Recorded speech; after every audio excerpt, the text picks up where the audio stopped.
Welcome to Get Paid for Your Pad, the definitive show on Airbnb hosting, featuring the best advice on how to maximize profits from your Airbnb listing, as well as real-life experiences from Airbnb hosts all over the world.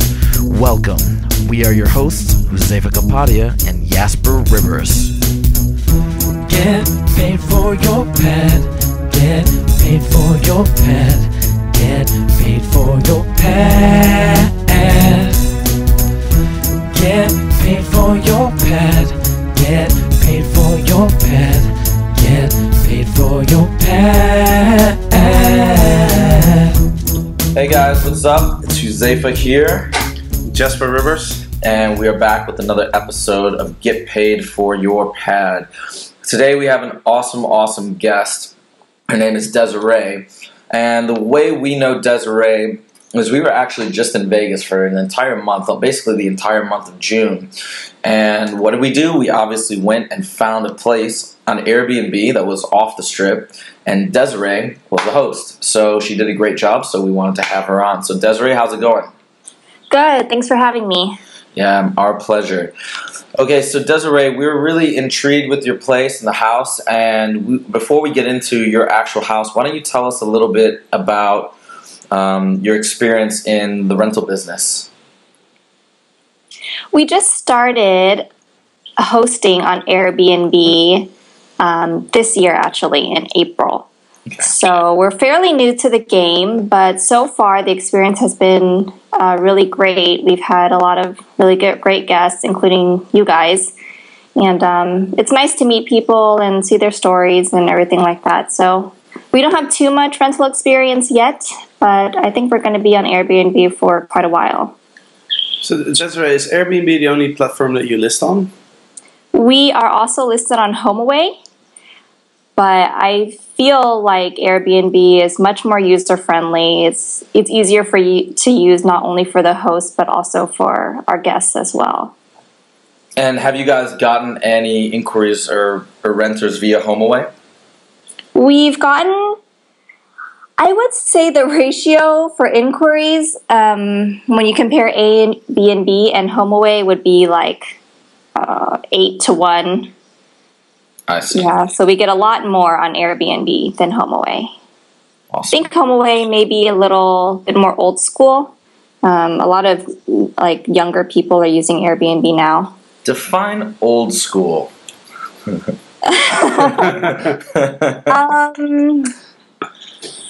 The setup is just not very appealing to not only me, but apparently to guests as well, because I haven't gotten as many inquiries. They require a lot. I don't know, the payment is more complicated. Posting anything or communicating with potential guests is more complicated. They prefer that guests call me instead of messaging me, things like that. So it's more time consuming. Yeah, I mean, I completely agree, Desiree. I actually listed on a few different sites when I started on Airbnb, and I think Airbnb is just, they focus very much on user friendliness and the experience of the user. And Yeah. they're constantly trying to update their sites, and they're coming out with new features and stuff. So, also, with an eye on the future, I think Airbnb is definitely the way to go. I agree. Yeah, it seems like they're more interested in the community. They're the community of their guests and their hosts. So they listen to our comments and our suggestions, and they really take it into consideration when they're doing updates. Absolutely, that's why it's the top performer and the fastest growing. So when you and your family got this house, what prompted you guys to choose a short stay platform versus trying to find fixed term lessees?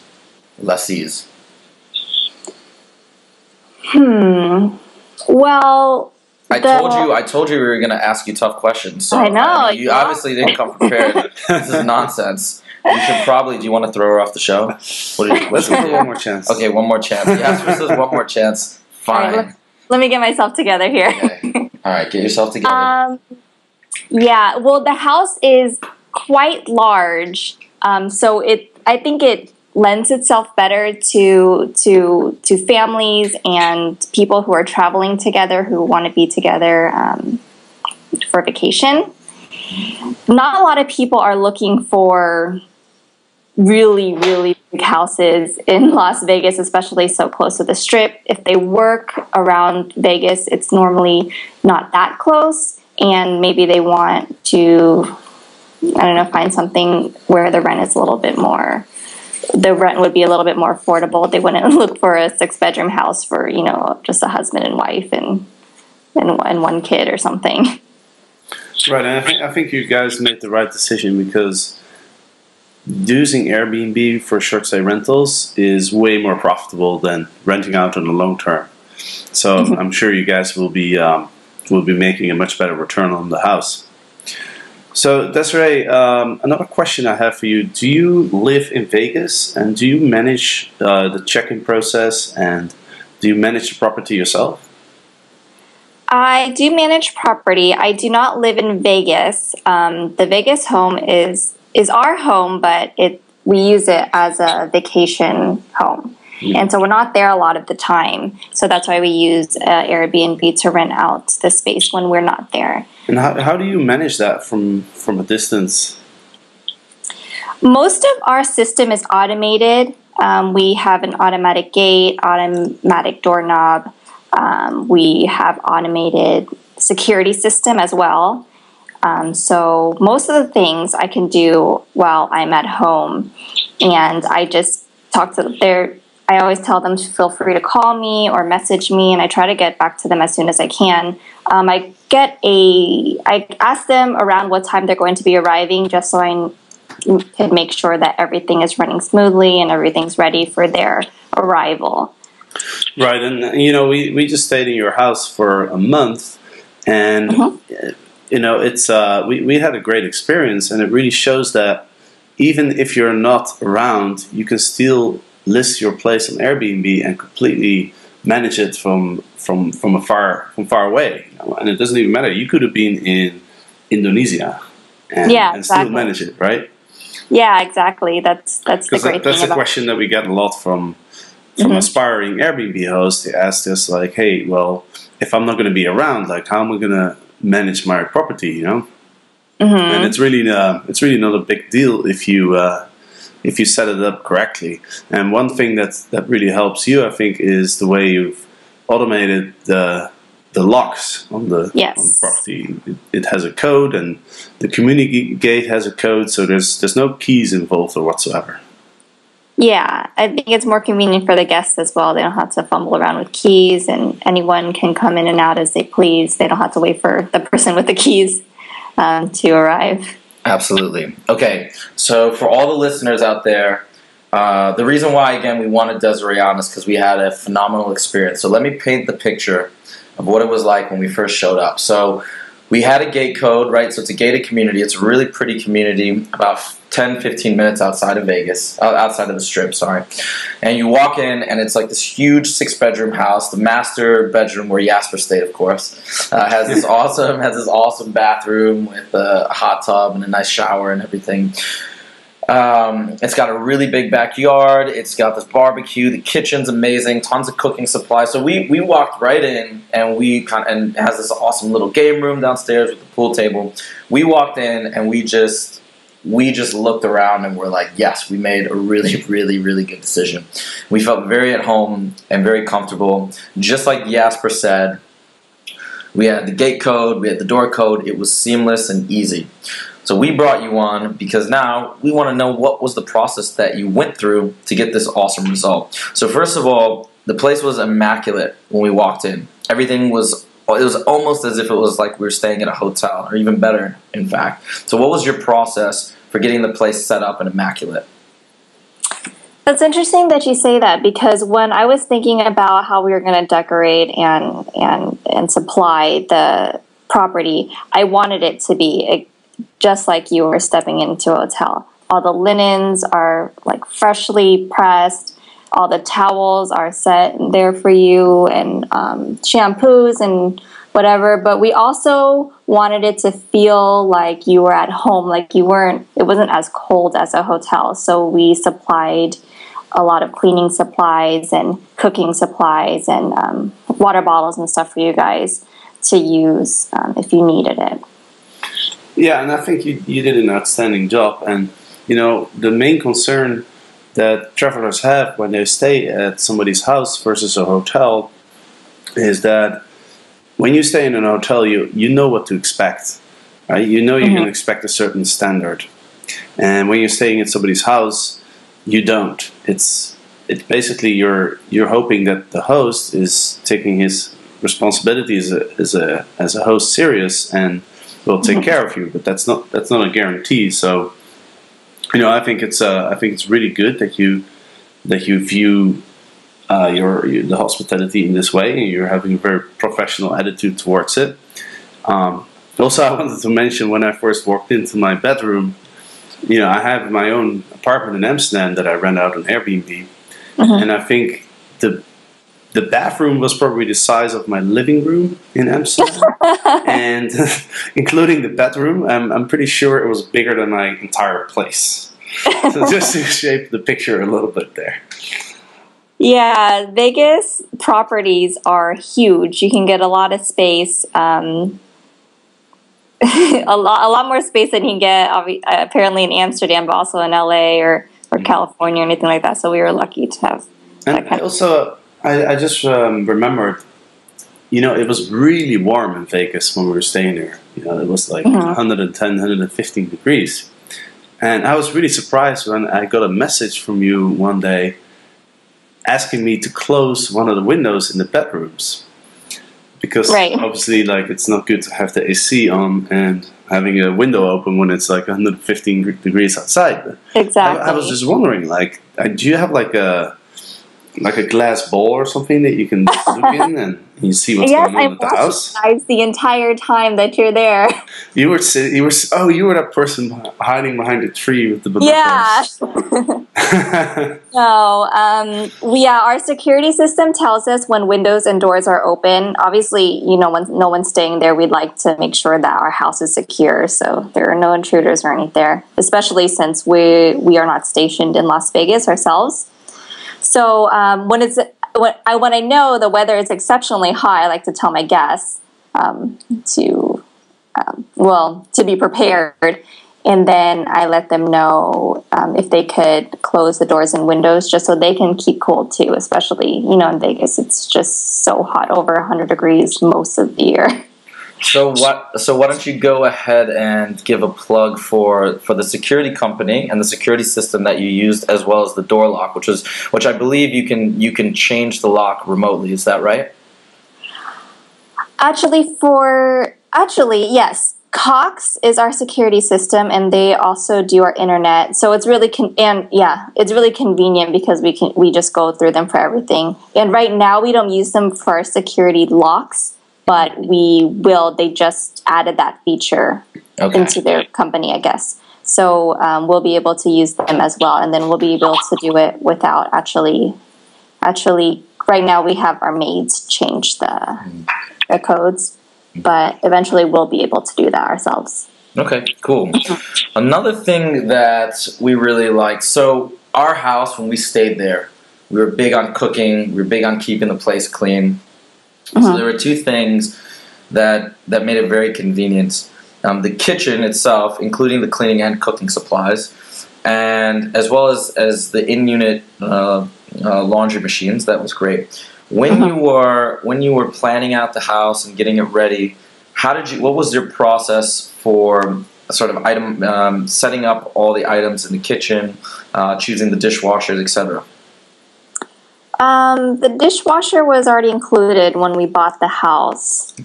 But we did buy the small appliances like coffee maker and toaster. We bought all of the dishes and silverware and everything. We bought them brand new just so it's nice for the guests. We wanted to give essentials for our guests. So it's not too cluttered. They don't need unnecessary things, but it was enough to comfortably live and cook a little bit. during their vacations. Mm-hmm.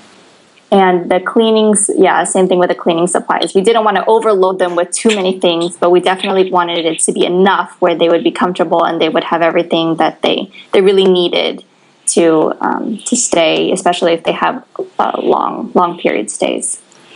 Yeah, you did a great job preparing your house, and this is something that we talk about in the book, because living in a house or staying in it like for a few weeks when you're on holiday are two completely different things. Mm-hmm. So I always recommend people, before they set up their house, just pretend you're a traveler and you just arrived at the house and you had a 12-hour flight. You're going to stay there for a week. Just walk into the house and look around and think about what would you need if you just arrived, and what wouldn't you need, Right. So a lot of personal items you can remove, because it's just nice to have sort of a tidy and spacious place, especially when you first walk in. It just gives you a good feeling, right? Mm-hmm. And you definitely did a really good job at that. Like I can't think of anything that was missing really. So definitely A+ for effort. Thank you. So now you're early on in the Airbnb career, right? So you said you launched in April. Why don't you tell us, how's it been going since we moved out? Are you getting inquiries? Are you getting bookings? Actually, right when you guys moved out, maybe a week later, or less than a week later, we got 3 bookings. Oh, wow. Yeah, on the same day. So I was really surprised about that. It wasn't because we left you such a good review. Probably.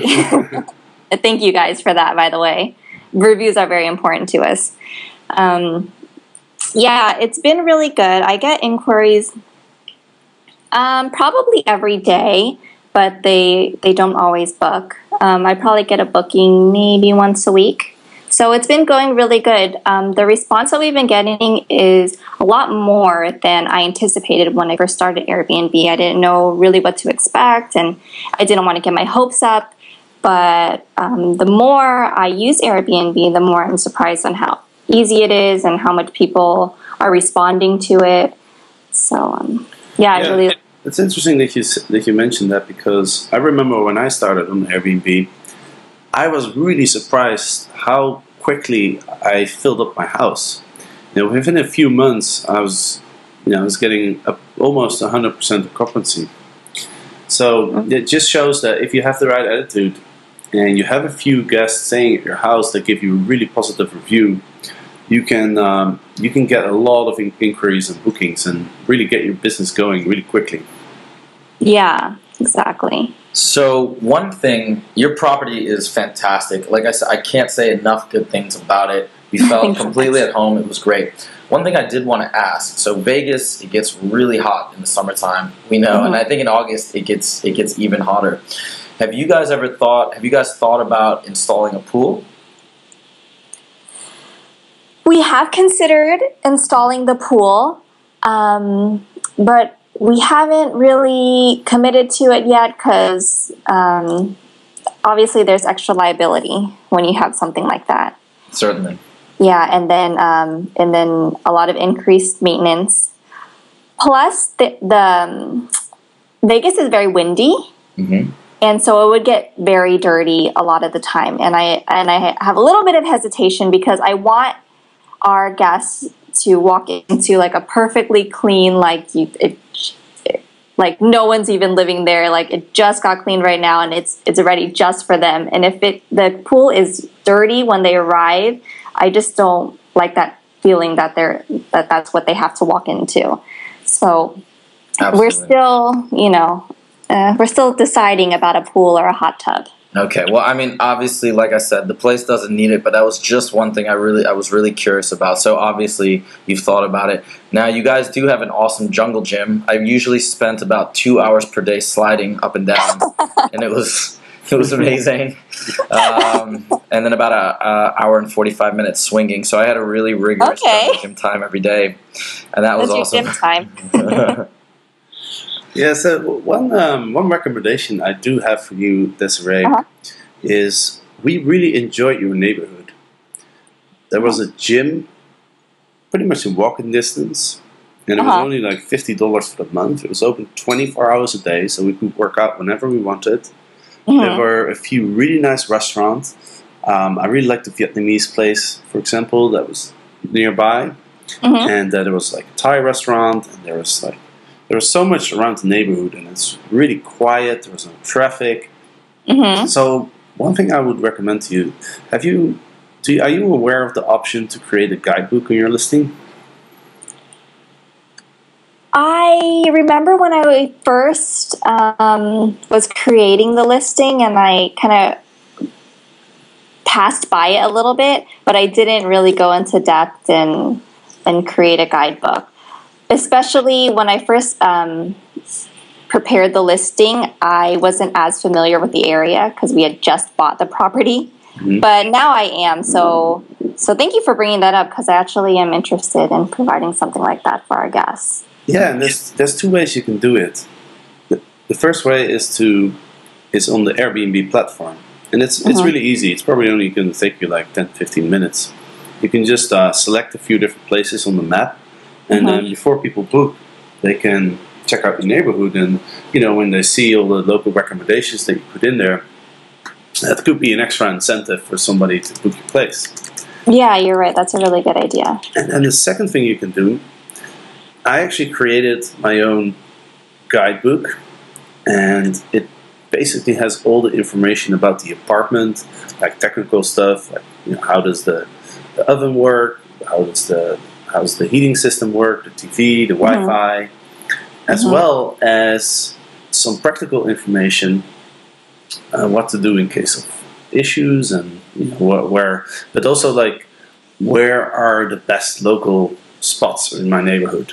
I sent this guidebook to my guests as soon as they book, and it's something that I get a lot of feedback on. People as soon as people book a place, they get excited about it. They start looking forward to their holiday, and they always want to know everything about the house, about the neighborhood.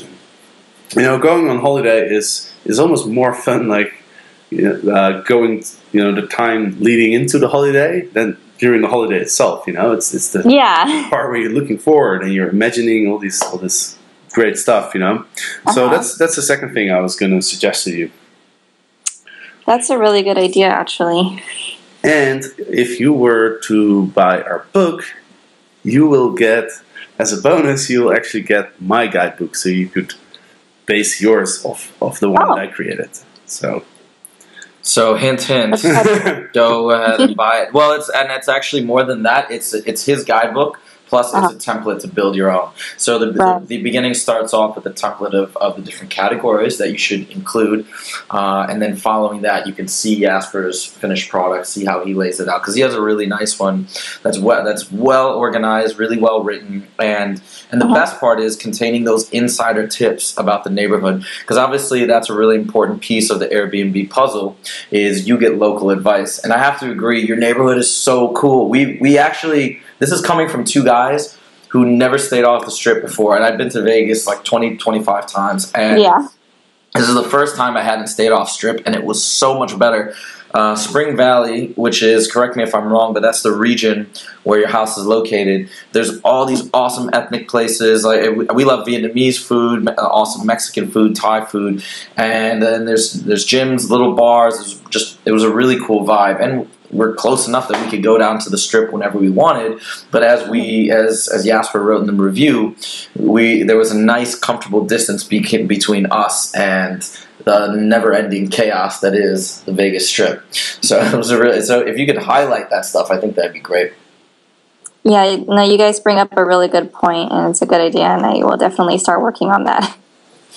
Awesome. Well, we'll be checking your listing every day to see if you actually do implement the stuff that we're telling you. I'm sure you guys will. So, Desiree, just to kind of wrap this up, what's the best piece of advice that you can share with either people who are thinking about listing on Airbnb or people who are already listing? To people who are thinking about listing, I would say stop thinking and just do it. There's no really harm in it. just prepare your property, and it's free to sign up, and then you never know, who will approach you and what kind of positive experience that you would have.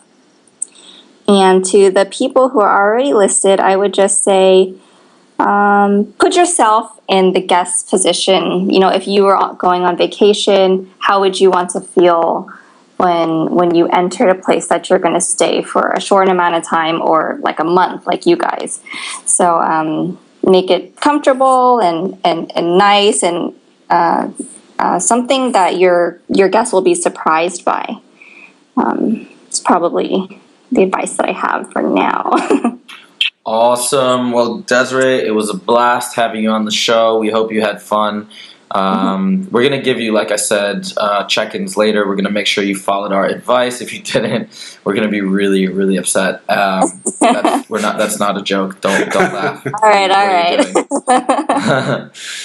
So for all our listeners, we will list Desiree's place in the show notes. So if you ever were to go to Vegas and you don't want to stay at the Strip and spend $200 a night for a small hotel room, then you can check it out. And we'll also mention the security system and the lock system that Desiree mentioned earlier as well.